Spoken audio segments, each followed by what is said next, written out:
time again for another episode of the ShopNotes podcast. I'm your host, Phil Huber, joined by John and Logan, the usual cast of suspects. Today is episode 153, and we're going to talk sharpening and table saws and all kinds of woodworking nonsense. Want to give a special shout out to Titebond for sponsoring today's episode. You want a glue that you can trust, and fortunately, Titebond has the glue you need to get the job done with confidence. From interior glues with strong initial tack and short clamp time to exterior glues with exceptional strength and water resistance, look to Titebond, the right glue for your next project. For more information, visit titebond.com. Now, last week on the show, Logan, you gave a little update on your shop and its progress. And there was some comments on there that I just want to bring up. Okay. Daniel writes, for his new 24 by 24 shop, he created a model in SketchUp and modeled all the major tools, moving them around to see how they best fit. Of course, reality intervened, unexpected tools, wood storage, but the basic plan has held up for 2 years so far. And you did the same thing? I did, yes. I have a full SketchUp model of it, yes. Okay. Now, oddly enough, there is no SketchUp model for a 24-inch Tousley joiner. Right. So I took three of the... put 4 joiners put together? That's exactly what I did. Yeah, I put 3 of the Grizzly joiners that are modeled in SketchUp next to each other. Very nice. Yeah. I think last time they reorganized the shop here, the magazine shop, they built a scale like floor plan with little blocks to kind of move them around. And I worked in I made a little model of a DeLorean time machine and put in there, not to scale. Fit in. Yeah, not to scale. So I think you also put a block in there that said Well of Souls too. Oh, yes. Yeah. Some good 80s movie references there. Right. You're going to have to Google those, Logan. Yeah, I will. Don't worry. It's from Indiana Jones and Raiders of the Lost Ark. So start there. Yep. Tim writes, wisdom from my grandfather, because we had a couple of aphorisms and nuggets from the ancients there. Never run when you can walk, never walk when you can ride, and never pass up an opportunity to pee. Fair. There you go. Facts. Ryan McGregor says that the extruded aluminum thingy looks like one of the side fences on a portable miter saw stand. Yeah, I saw that comment and I Googled and I couldn't find a photo that looked close. So if he has one, I'd love to see it. Okay. And here's another one that we responded to also from Ian that said, isn't the bronze tool of Logan's a cabinet scraper rather than a spoke shave? Because that's what I was thinking too, but... Yeah. I mean, cabinet scrapers usually have a pretty short sole on that one, but that one is even shorter, which is what... And the handles sit below the body. Oh. Yeah, because they're that would be a normally like problem, a gull-winged up. Yeah. Yes. You can just hold it like this with your fingertips. Maybe take a photo of that, and we can put that on the show notes page. Sure. As further what's-it fodder on there. So, and then the one that I kind of wanted to get into, because I've heard this before when I've done like setting up shop seminars, is Stephen writes, how can you put a table saw against a wall? There are enough operations that all sides are required for access. Ripping requires access in front and rear. Crosscut tables require access from left side as well as right for longer stock or plywood. Disagree. X gets the square. Now, I will say why. I think I responded back to that comment. And you did, but I think it's healthy to have that discussion anyway. So, if I'm cross-cutting something, I get what he's saying. Like, if you wanted to cross-cut a 12-foot long piece of material in half, okay? Yes, I use a miter saw for that. if I wanted to, let's say a 4x8 sheet of plywood, I wanted to cut that into thirds. So my first cut is going to be 30 inches. Let's just say 31 inches. I'm going to set my fence at 31 inches, and that excess, which is 60 some inches, is going to be on the left-hand side of the saw that's not up against the wall.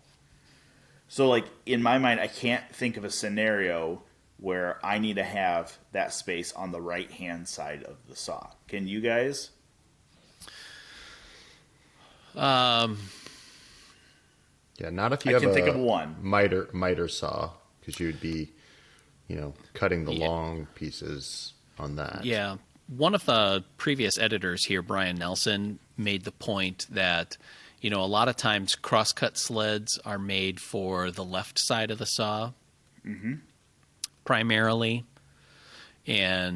or you'll have like a two-sided, like the big sleds or whatever.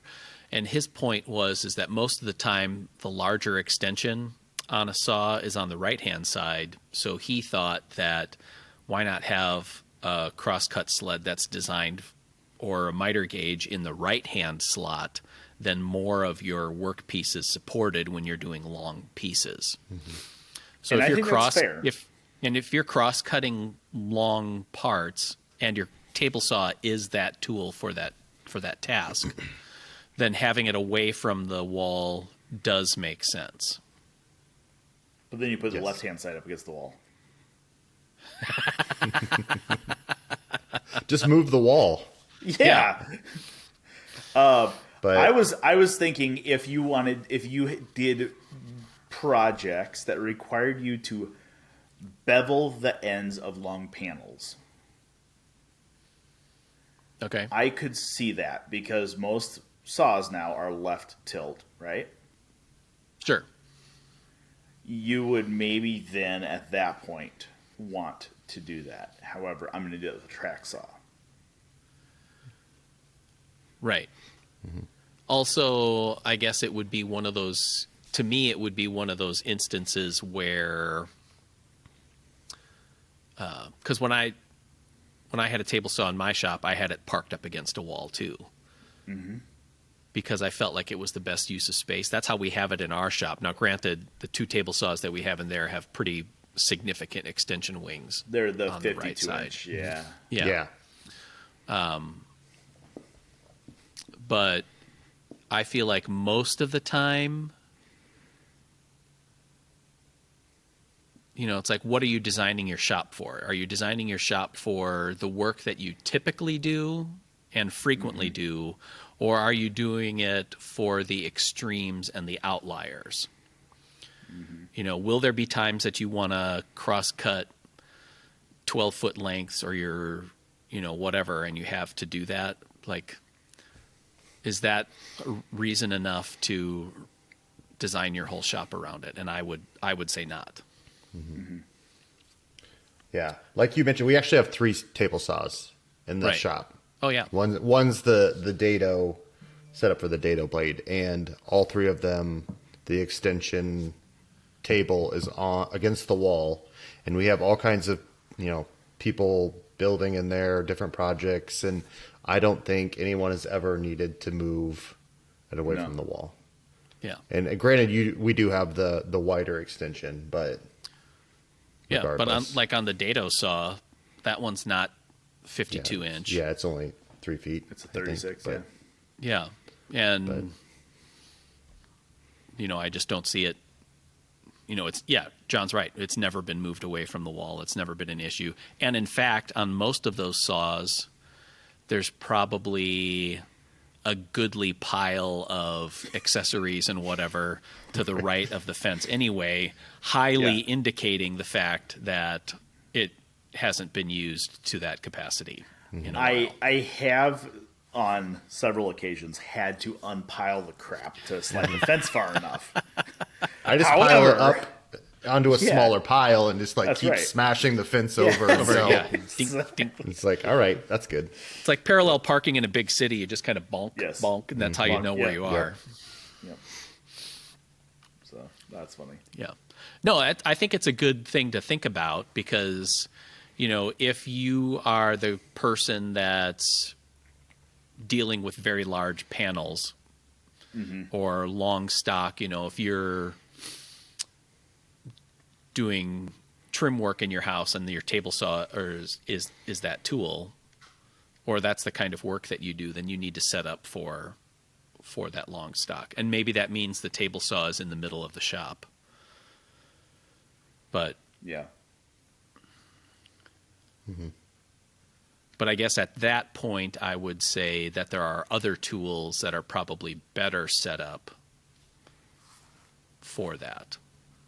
Yeah. You'd have a big miter saw station or a radial arm saw or something like that.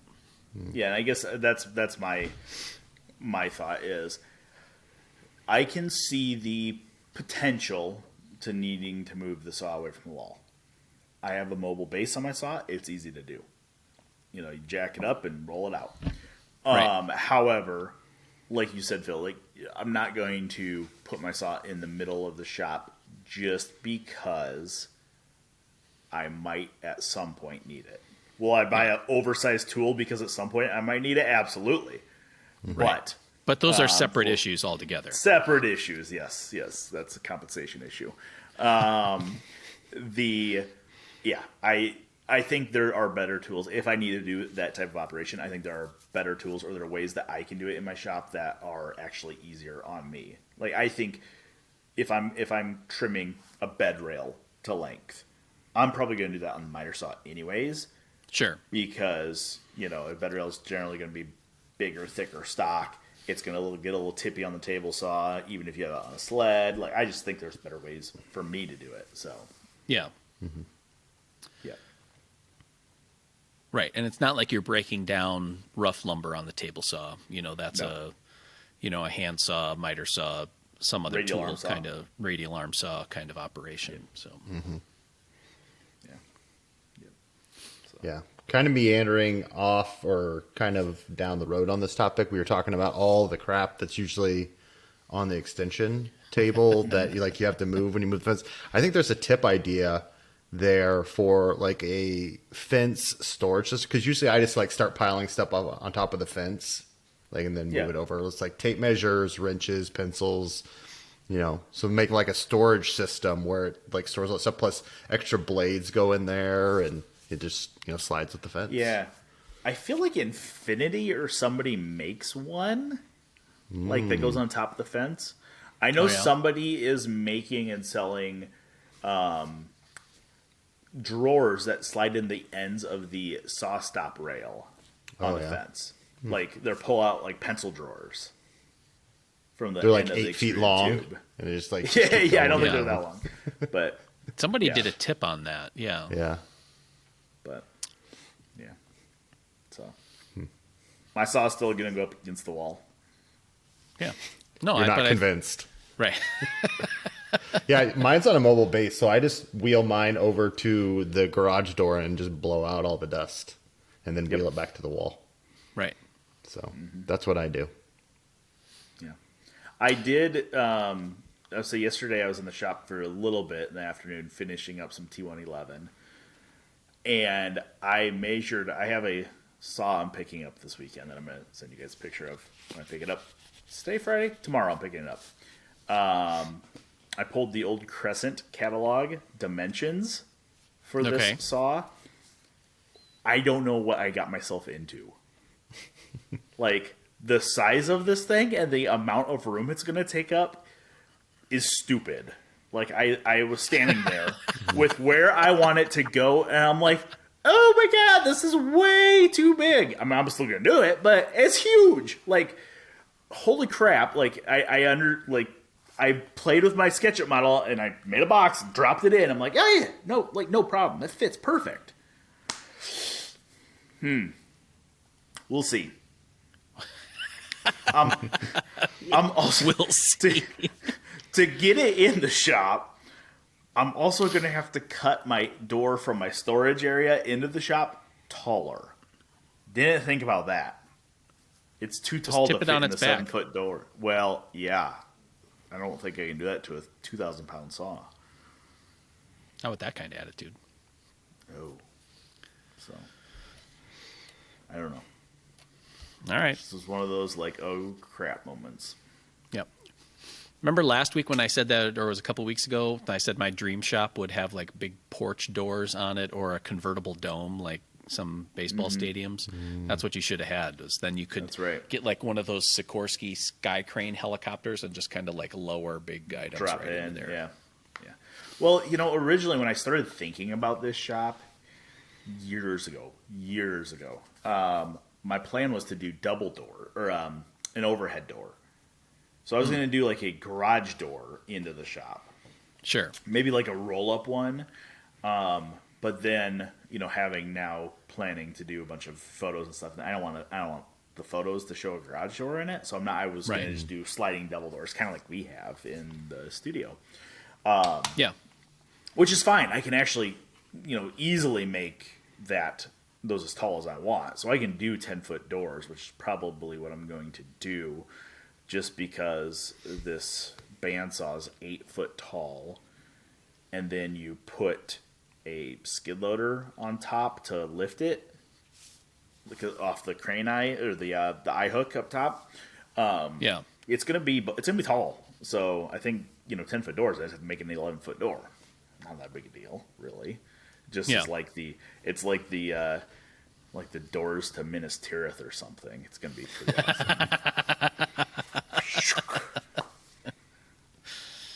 So, yep. Yeah. All right. But you guys want to see my new tool that I got? I'm so excited about this. So this is kind of like outside my comfort zone. I mean, I've had interest in it, and it's such a hipster type thing that I'm not I haven't tried to go down this path yet because it's like the hip thing to do, and I'm like, nah, well, whatever. But an upcoming project with a buddy of mine, kind of pushed me to purchase this. I got one of the Travishers from Alan Williams. Okay. This thing is freaking gorgeous. This is for doing Windsor chair seats. So I tried to avoid the chair making thing for a while because it looks fun. When I was down shooting the Spoke Shave article with my buddy Rusty, I sat in a couple of chairs. I'm like, oh my God, these are comfortable. It made me, and I think I've said this, it made me realize how wrong a lot of the chairs we built have been. They don't hug you like that. They not hug you. They don't cup you. They don't fondle you as you're sitting in them like these chairs do. So my buddy Rusty's going to be coming up for Handworks here in September. He's going to be staying with me for the kind of half the week and then the weekend. And he's bringing parts so we can shoot a project on building a chair. We're actually going to be building a Democratic chair. And I was like, hey, Rusty, tell me what I need to order so I can have him here so you don't have to check a bag. You know, you can't throw this on your carry-on. He was like, well, need a Travisher and a Scorp. So I haven't ordered the Scorp yet, but I know Alan was out on these always because Chris Schwartz did a blog post talking about these Travishers, and it put Alan out months. He quit his full-time job just to make these now, and oh my God. I now have a block of air-dried ash that has a really nice curve in it just because I was playing with it. It's pretty phenomenal. So I think I don't know if he makes these blades or if he has them made, but they're hollow ground. You see that polish on them? My Lord. Oh, yeah. See, I just imagine you getting that and then going around to all the wood chairs in your house and just dishing them all out and be like, yeah, those Matt Cremota chair kits I have. I'm just fixing the seats a little bit, giving them a little bit of butt cup. Dining room chairs. I'm just gonna dish these out real quick. Yep, it's pretty awesome. So absolutely gorgeous made it too. So yeah, that was my tool of gloat for the day. All right, then. You have to make sure you send a photo, then we'll put it on the show notes page. I don't have a nice photo of it yet. Well, show notes page probably won't go up till Monday anyway, so. Yeah. Take your time. Yeah. So speaking of Handworks, for the hand tool aficionados out there, there's going to be a show out in eastern Iowa in the Amana colonies. It's a pretty big deal. Most likely you've heard about it. If you haven't, I'll put a link to the site on the show notes page. It's not that far from Des Moines and the world headquarters of Woodsmith and Popular Woodworking magazines. So if you're going to be in Iowa anyway for Handworks, just get in a car and drive, and we can do some tours here at Woodsmith for that event as well. That would be kind of cool to have people come out and see what we do. So, and since we're coming up on the summer travel season, just an open invitation to shoot us an email or call the customer service line and set up a time to come take a tour here as well. That'd be fun. You could see the video studio where we do all of our YouTube videos and the TV show, photo studio, talk to the guys in the shop if you're here during the week, all that kind of stuff. So check it out. When is Handworks? Is that it's Labor Day weekend. Oh, okay. Yep, like September 1st, 2nd, something like that. Yeah. I mean, obviously we're not going to be here on Labor Day, so don't come Labor Day for a tour. But like before or after would be fine. Yeah. You know, the Thursday, Friday. Maybe we can work out somebody hanging around here on Saturday if that's the time that people want to come out for it. Just park your RV in the parking lot and wait for us to show up. If I get a bunch of emails or phone calls about it, I'm sure we can work something to make sure that somebody's here for a tour. And there's usually some swag that we give people too. So there you go. Today's podcast is brought to you by Titebond. You want a glue that you can trust, and fortunately, Titebond has the glue you need to get the job done with confidence. From interior glues with strong initial tack and short clamp time, to exterior glues with exceptional strength and water resistance, look to Titebond, the right glue for your next project. For more information, visit Titebond.com. What else you guys got going on? Well, it's been like super nice out, so did a little sawmilling this weekend afternoon. Yep. I don't know. Did a little sawmilling, cut a bunch of cedar. Oh, that's right. Which was awesome. Picked up a big cedar this weekend. It's an eastern red cedar, which technically I believe is a juniper. Before somebody corrects me, it's not a cedar; it's a juniper. But it was like 27 inches, solid. Couple of ants in it, but not many. Just one or two holes. I got some really nice boards. Cut some, my last log of white pine, milled that. Okay. I milled that in a 2-inch by 18-inch stock, so that is like chair seat blanks. This is what I did with that. And I started actually moving some of my lumber that has air dried, into the shop. Like, do you guys ever it happens when I clean my shop. I find tools I forgot I had. Or oh yeah, I bought that. I forgot. I was moving some of this wood. Or you've already bought another one to replace that one that you couldn't find. It's like, well, now I have two. Like, where do I keep this so I remember? That's why I have 16 caulk guns, because I can never find them, and they're like $3 a piece. Yeah. But I did this with lumber. It's like I knew I had it, but I was moving some cherry. I'm like, oh my god, this was really nice cherry. I forgot how nice it was until I started moving it. And I've learned from Phil and I moving lumber into the studio there, take 30 seconds, cut all the ends square. Because a lot of the times I'm milling a tree as it got felled, which is generally a big old notch on the end and some tearing of the heartwood. They don't stand up on end very nicely. So I stood there. I moved. What did I move yesterday? I moved a log of Norway maple into the shop. That one I did cut square before I milled it, so I did that. I moved some basswood that we actually milled on video. So that curvy stuff we went and milled. I moved that one. Some cherry and red oak. I feel like there's some longer stuff in there too. Maybe. Anyways, but I moved it all inside the shop, and I take this as a sign of personal growth and that I'm getting older. And as I am standing this stuff up, I didn't want to lean it on the steel from the inside of the building because it kind of bows the steel out a little bit. And I mean, it's pretty rigid steel, but I just didn't want all that weight leaning up against it. So I grabbed some 2x6s that I left over and was running those between posts on the inside of the shop. So it's the wood's all standing against the 2x6s. And my sign of personal growth was I put one at about 6 foot. Then I'm going to put one a little bit higher because some of those like 10 or 12 foot long pieces, when you stand them up, are too tall. They don't hit that 2x6. So I wanted a piece at like, I don't know, 8 foot, 9 foot. So when I stand up longer stuff, it has something to lean against.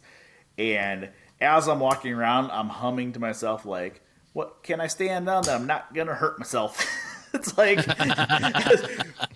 5 years ago, I would have just like scaled that thing and fallen on my ass and, you know, got hurt. I'm like, now I need to find something like I'm not going to pull my back out as I'm standing on it and stuff. Yep. I ended up standing on a 5-gallon bucket. Right, which, I mean, that on its own is probably not the best option. However, you're right. That is, considering that you used to not do anything, then yeah. Yep. Yeah. Well, you know that you're getting older when you begin to think to yourself, how will I feel tomorrow when I do this right now? Well, and I'm putting this 2x6 that's that tall. It's right behind the Oliver lathe that I picked up. I'm like, I could stand on the bed. I could then stand on the headstock pulley assembly, which steps down in 5 different sizes. And I'm like, 3 years ago, probably would have done it. I'm so sore right now that I'm not doing that crap because I'm going to get hurt. So that's fair. But yeah, that's fair. It feels very nice to finally be able to start moving some lumber inside, and my yard doesn't look like such a lumber yard bone pile. You know, I will say it will be nice. I have a bunch of steel left over from this shop build. And I'm going to start covering a lot because I've never covered my lumber. I've always let it just sit out in the open. It grays really bad. So like when I go to sell it, a lot of times what I'll do is I'll like take a hand plane to it to show what the color looks like. Because I mean, these boards look like crap. It just looks like something that's been laying in somebody's yard for 2 years. But you take the top off and it's nice. Mm-hmm. So it'd be nice to start covering something. I'll attest to that because you brought in wood for projects before and it's like, oh, this is crap. I'm not gonna be able to use this. And then Logan, start planing it and break it down. It's like, hey, this is pretty nice stuff underneath the gray. And it's air dried. Yeah. So very nice. Mm-hmm. So now you said you cut cedar. Yep. Juniper. Considering that Iowa isn't really known for its vast forests, do you ever find like Western red cedar just because it was planted as an ornamental? You know, like we're in a weird convergence zone of, you know, you sort of get some northern forest, you get a little bit of southern forest, and never have. Okay, it would be sweet, right? But I never have. Yeah, when I think of cedars in Iowa, I think of the little scraggly ditch trees, which are junipers. So yeah, for Iowa. Yep. So it's kind of surprising to hear you found one that big. Yeah, I've seen a couple that big like come up on like Facebook Marketplace. People will be like, "Oh, free cedar log," and every time I find a big one, I'm like going to get it, and it's gone like immediately. Like I think the guys around here with sawmills are like, "Oh yeah, grabbing that." Yeah, I'd saw that, So, a lot of the times they are like that big, so it's like you can't really get anything out of them. This one we got two 10-foot logs out of it, and a little like 6 or 7 footer that I live edged. The big butt logs I ended up turning into boards, so I turned them into like 1x6s. Because I'm thinking, this is a challenge, everybody. I think I said this to you guys. If you have made a project out of like red cedar, west or eastern red cedar, juniper, and and it doesn't look tacky, send it to me, because I have this notion in my head that no matter what the project is, if it's made out of Eastern Red or aromatic cedar, it looks tacky. I'm sorry, prove me wrong. Yeah. Because I cut all this and I'm like, it's gorgeous stuff. Yeah, usually it looks good in like closet or trunk liners, but like a whole project out of it seems like a bit much. Yeah. Yeah, well, and that's why I cut these the 1x6s, because I'm like, this would make really nice like lining for like chests or drawers. Like, I mean, like those panels are still glued up in the photo studio. My plan is to make those drawer boxes out of cedar. Okay. And I'm like, that'd be cool. This is great stock for that. But like whole projects made out of cedar, or I've seen a lot of people turn Eastern Red cedar. I'm like, it always looks tacky. Like, hey, 1970s called. They want their furniture for the shag carpet back. All right, so there it is. It's the Eastern Red Cedar Challenge. If you have a project where Eastern Red Cedar is the primary material, we want to see it. Send us a photo, Woodsmith at woodsmith.com, and maybe in the next couple of weeks we'll select a winner and send them a prize. I think the least tacky it's worthy of that. Yeah, the best a box looking of mothballs. Yeah, a box of mothballs. All right, there it is. It's a throwdown. Yeah. So what you're saying is like Eastern Red Cedar is like the flat sawn red oak of softwoods? Yes. Yes. Now, I will say, one of these logs I brought in was a red oak log. It is really nice looking stuff. Like, I feel bad for hating on it so much, but I think we kind of get like this mentality, I do at least, that red oak is red oak. It's not. Like, red oak comes in a lot of different flavors. Mm-hmm. Right? It comes in a lot of different hues. And if you let it age in your lumberyard, it can pick up some cool color. Like, I don't think it has to be commercial red oak. I think you can get good looking red oak that's interesting. But yes, I think the 90s ruined it for me. Yeah. Yeah. I mean, you did say, like, was that like a year ago that you were going to do, like, as a personal mission to rehabilitate the standing of red oak? Yes. Yes. So we just don't get much around here. We have pin oaks, a lot of pin oaks.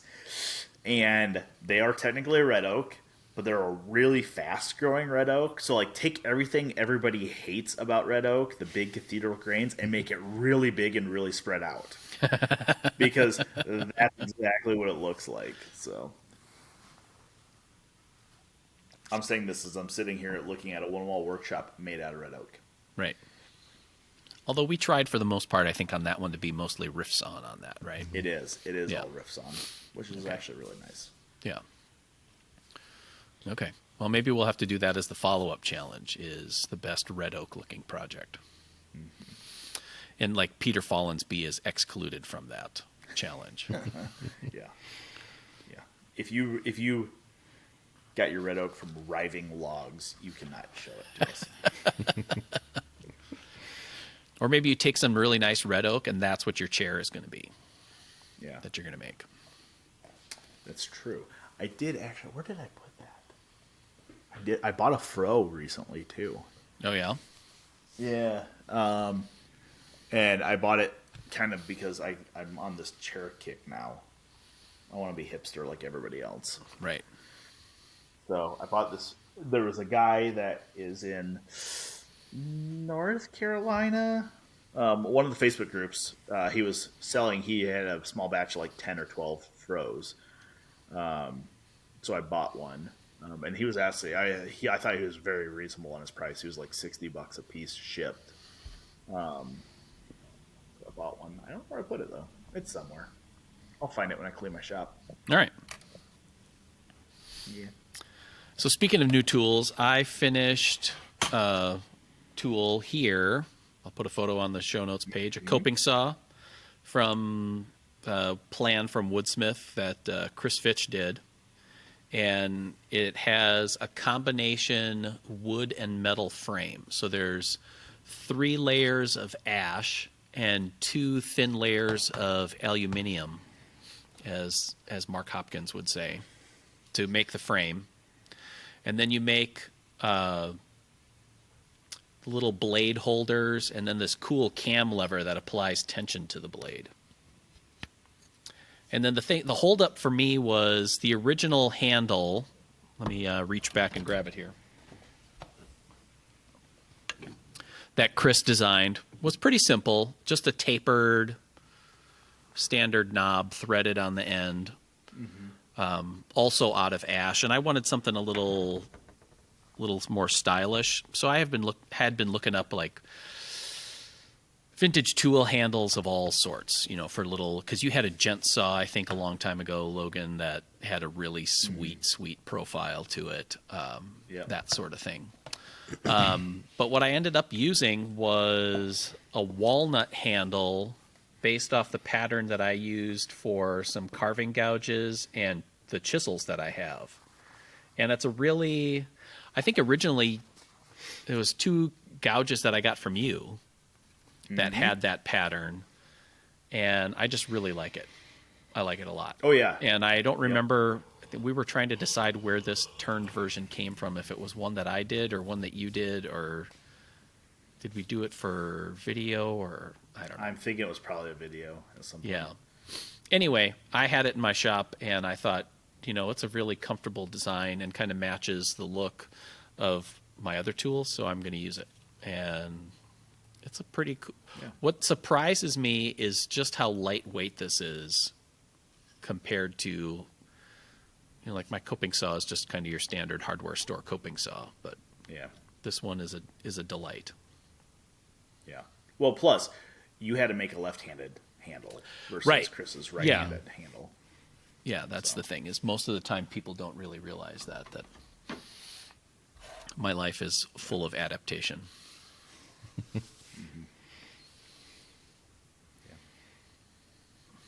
All right, there you go.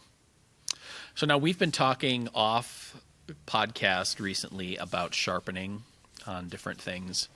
Part of it stemmed from the fact that we have been selling the diamond stones. I don't know, about a year now, right? A little more?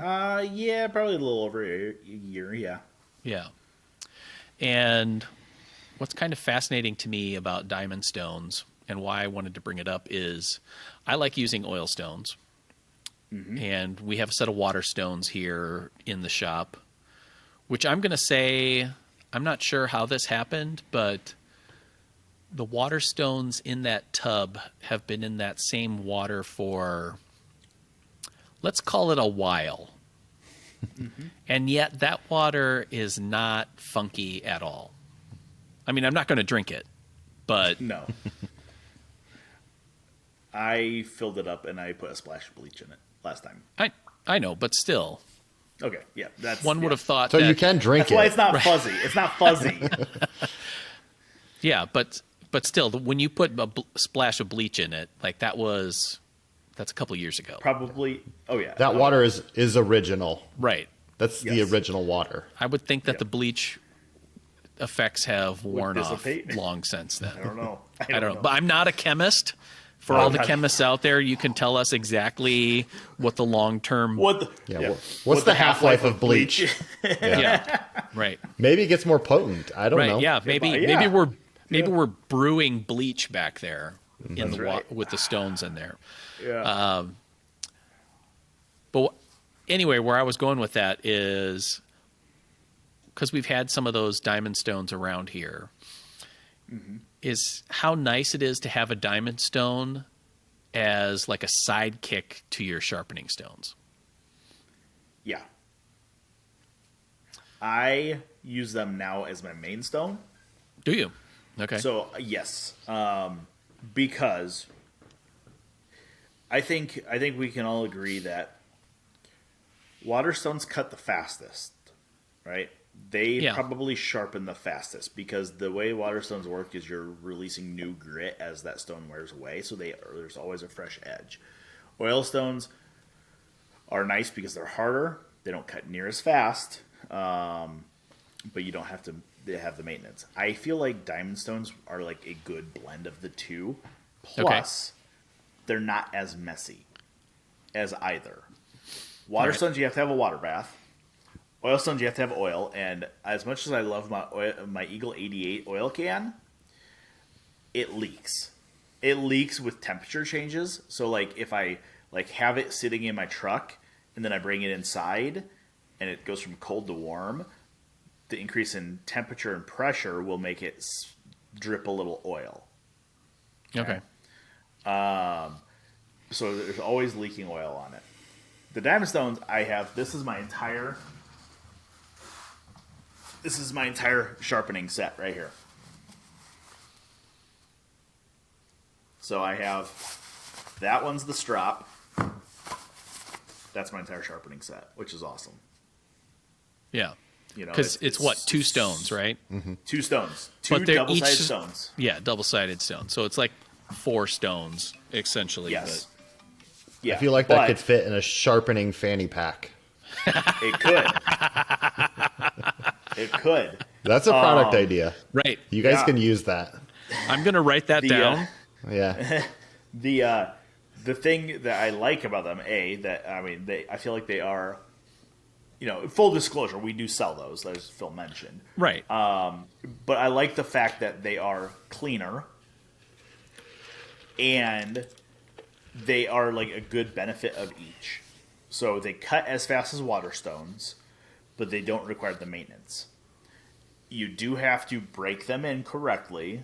So the way they're manufactured is they are ground plates that are surface ground to within, like 15 thousandths of an inch or something.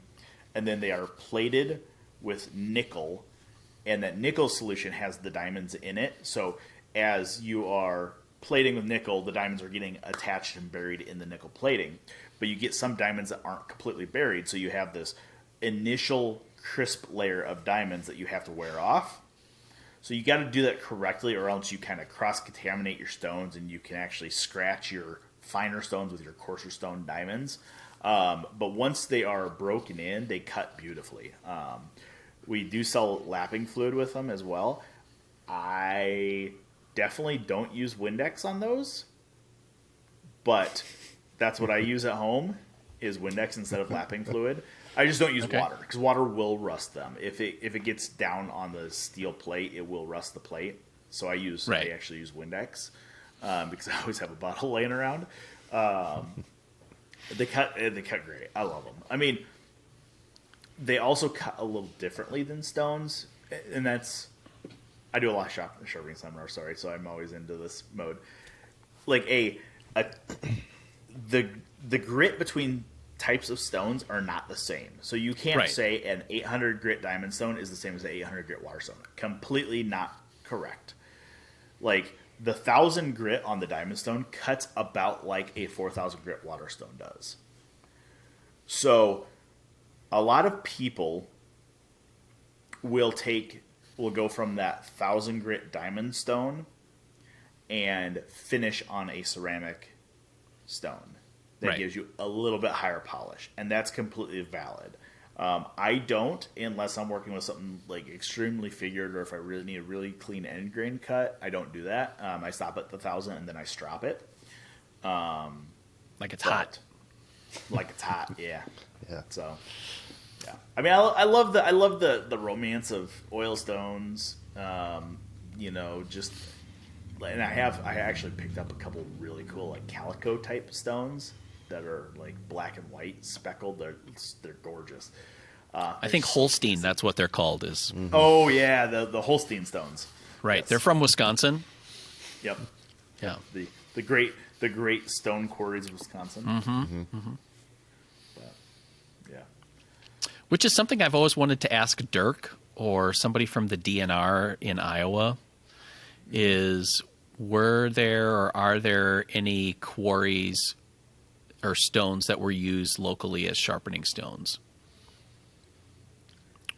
You would think there have to be, right? Because, I mean, I totally get that we're not going to get the Arkansas stones from, you know, like the Washita Mountains and, you know, whatever in Arkansas. I get that. But if you think of, you know, like practically every country had a sharpening stone. You know, like I'm not talking about the stuff that you use to just kind of, you know, clean up a plowshare or something like that, but that were used for, I guess, what I would call precision sharpening for knives or razors or something like that. Yeah. You know, because it's like people sharpened stuff before they discovered Arkansas, you know. Just not very well. Yes. So that would be another question for the listeners out there, is finding local stones. Or is it just one of those things where you just kind of wander around, pick up a rock, and be like, hey, how does this work? Mm-hmm. So. The history of sharpening. Right. And sharpening stones. There's a book to be written there. Yeah. Because I love my oil stones. I have the white translucent Arkansas and a medium India stone. But I would love to get not a soft Arkansas, but, you know, like something a little bit lower grit, but a little faster cutting. Because I have one diamond stone that I kind of use as my starter stone, you know, for coarse work or to flatten the oil stones, Water stones, you know, once in a blue moon. Stones, yeah. So, and they're really great for that. Or for getting a scraper, a card scraper started. You know, like when you got to polish off that. Instead of using a file, I think a diamond stone actually works better to refresh that edge and then get you ready for rolling a new one. So, yeah. I feel like most of the problem I have with a lot of oil stones now, the oil stones I have are from Dan's Sweatstones, danstones.com, something like that. They're big ones. They are like 3x8s, which is also the same size as our diamond stones are. But I feel like a lot of, if you find vintage oil stones, they're small. Not smaller. They're like 2 inch by 6 inch, or 2 inch by 8 inch. Yeah. You know, they're narrow and long. And for most things, I want a wider stone. Like I want to be able to sharpen my, you know, my number 7 iron that's 2 5/8 inches wide, and that's, you can do it. You got to be at an angle, but I just want a little more real estate than what they can give me. Yeah, because I have this guy. I don't even remember where it came from. That's multicolored. I'm pretty sure it's a natural oil stone that I use like for some small carving tools and shop knives and stuff like that, and it cuts like a dream. And it's one of those ones where I think there's the idea out there for a lot of people that every tool has to be polished and sharpened to the same degree. And I've come to the realization that there's a broad range of utility sharpening. You know, like what are you expecting to be the final edge or final surface of a given workpiece? And if you're expecting that off the tool, then that tool needs to be as sharp as possible. But if you're just, you know, like if you're squaring up a mortise, you know, that chisel does not have to see an 8,000 grit stone. You know what I'm saying? Mm-hmm. So anyway, just point being, like having not a fine grit, cool Arkansas stone does a great job for a lot of those more utility functions. Yeah. It's funny, for my turning stuff, I've actually went to CBN wheels. I know a lot of guys will still use, like Jimmy Clues in his school, he uses the aluminum oxide wheels, like 60 or 80 grit wheels, to sharpen all the tools down there. and he does that because he has students in there, and you can damage the CBN wheels pretty quickly, I think. But I went to CBN, and I'm looking at my grinder right now.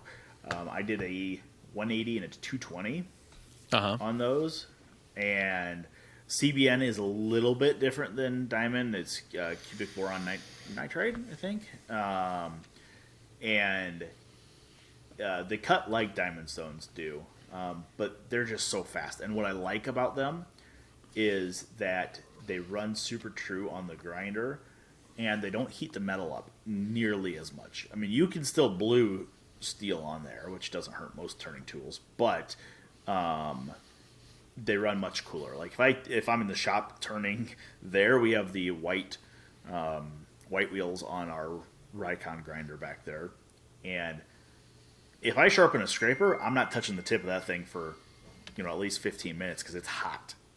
Right. And these do not. That's cool. Yeah.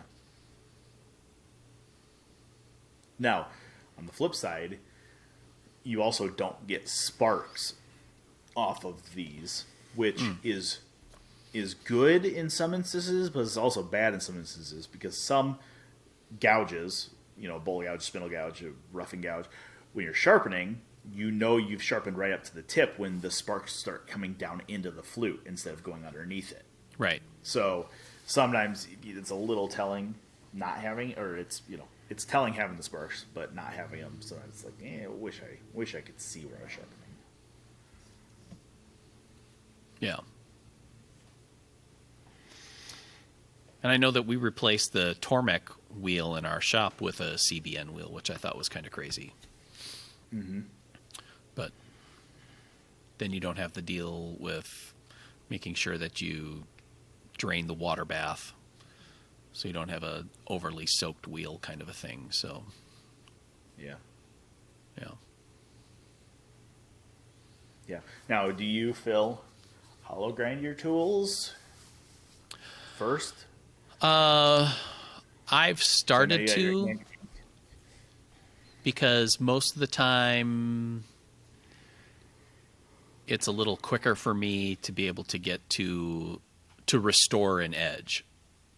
Mm-hmm. So that's when I'll hollow grind. So it's not like I do it every time I sharpen. Yeah. It's every so often I'll hollow grind just to restore the edge on it. And I have a little, and this is just kind of a beef that I have, is I have a little hand, because I don't have space for a big grinder. So I have a hand cranked 4-inch wheel grinder that has it's a Niagara stone on it, it's called. Which does a pretty decent job. I think I could use something that was a little coarser, and I don't even remember what the Niagara stones were designed for, if I'm even using them correctly. But that does a pretty decent job of hollow grinding. I'm not doing it specifically for a hollow grind. It's more like the grinder takes off material much faster than I could with a diamond stone. And I just don't want to burn through 50 linear feet of sandpaper trying to, grind back something like that. So that's where I'll do it.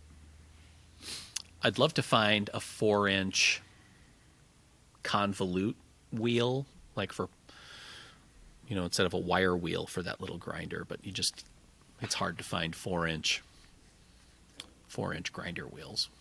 Or grinding stones, even. Yeah, I wonder. Because I would even like to find, like that white wheel that we have in here.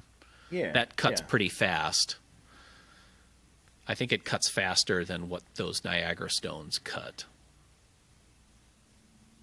But could you fit an angle grinder wheel on it? No, because I think the bore size is different. Okay. I'd have to double check. I'm pretty sure not, but yeah. So, but anyway, yeah. That's what I do. And I found that the lapping fluid that comes with the Titman Edge actually works extremely nicely on oil stones. Because I think sometimes oil stone, kind of the honing oil that you get is, I mean, it's essentially glorified mineral oil. Let's not kid around with that. Yeah. And sometimes I feel like that's a little too thick, too syrupy. Mm-hmm. So the lapping fluid is much thinner, and I kind of like that on the oil stones. It does a really nice job of, I don't know, keeping the grit suspended so that it doesn't glaze over, and it feels like it's cutting better on there. Yeah. You know what I started switching to in my oil can, and maybe that's why I get leakage like I do. I've switched over to vacuum pump oil. It is still a mineral oil, but it is a thinner oil. It's definitely more expensive. I'll show you. I have this stuff. It is called Super Cool Vacuum Pump Oil. Okay. 68 viscosity. It's a synthetic non-misting formula that improves vacuum pump performance. But I have switched over to this stuff because it is thinner than mineral oil, and it seems to work pretty well for the amount I'm using. I mean, I probably bought this a year and a half ago, and you can see how much of it I've used. So it lasts forever. So I also fill up my vacuum pump with it though. So there's that. Cool. Mm-hmm. All right, let's close it out here. John, you got anything going on project-wise, design? Oh, what am I designing right now? I just finished up a little entry storage shoe bench thing that Steve is whipping right through the shop this week. So yeah, I was kind of surprised on how fast he's made that. Yeah, he's tough to keep up with. So see how that turns out here early next week. And then I've got a tool cabinet I got to do some adjusting on for the next ShopNotes. So okay, that's what I got going on. We chose birch for that bench, which I think looks really cool because it's not like it's not like a real blazing white Baltic birch kind of. It's more of it's woody. It's natural. Woody. Yeah, it's got a nice set of color tones and grain lines to it that is different than, hard maple or Baltic birch or something like that. I think it looks really cool. Yeah. I'm going to just see what it looks like after it gets lacquered. Yeah. We sent that bench out of the finish room with Colin last week, 2 weeks ago. Oh, yeah. And he cleaned it up and resurfaced it. I'm pretty sure that bench is birch. Oh, yeah? Which I thought was interesting. Yeah, because I'm like, it's not maple. Yeah. It's definitely not beech. I'm like, birch is the only other thing I can come up with. I think that was a bought top. I think it was like a butcher's block top. Yeah. So I'm trying to figure out what it was out of, and I'm like, I'm pretty sure it's birch. I feel like that one has been around. Like that might have even been moved from the shop when it was in 2200 across. Like it has been in the finish room. Yeah. Like it was the original bench. Yeah. It might off-gas for quite a long time. Yeah. Well, he sanded it down, and then he texted me. He was like, "Hey, I now appreciate a hand plane," because then he took the number 5 record and started hitting it with that. And he's like, "This is awesome." I'm like, "Yeah, heck yeah." So cool. All right, it's transition season here in Iowa, which means one day you could need your winter jacket again, and the next day it's short sleeves and whatever. Or it could be raining or snowing all in the same day. So for that, you need a place to stash your various coats and umbrellas and stuff ready to go close to the door. So the free plan with this episode is a haul tree that we designed. You can park it by the back door, the front door, and it looks great. It even has kind of one of those final checklist mirrors in it, so you can make sure that you don't have, or you do have, that really nice wind-blown look before you head out the door. So if you want to check that out, you can go to the show notes page at woodsmith.com/podcast, or on our YouTube channel, where you can see our happy smiling faces as we're doing this podcast. Special thanks to Titebond for sponsoring the podcast. They have a wide range of glues to cover all the things that you are doing in your shop. Personally, I'm a liquid hide glue Titebond 3 kind of guy. So you want to check those out at titebond.com. We'll see you next week, everybody. Bye.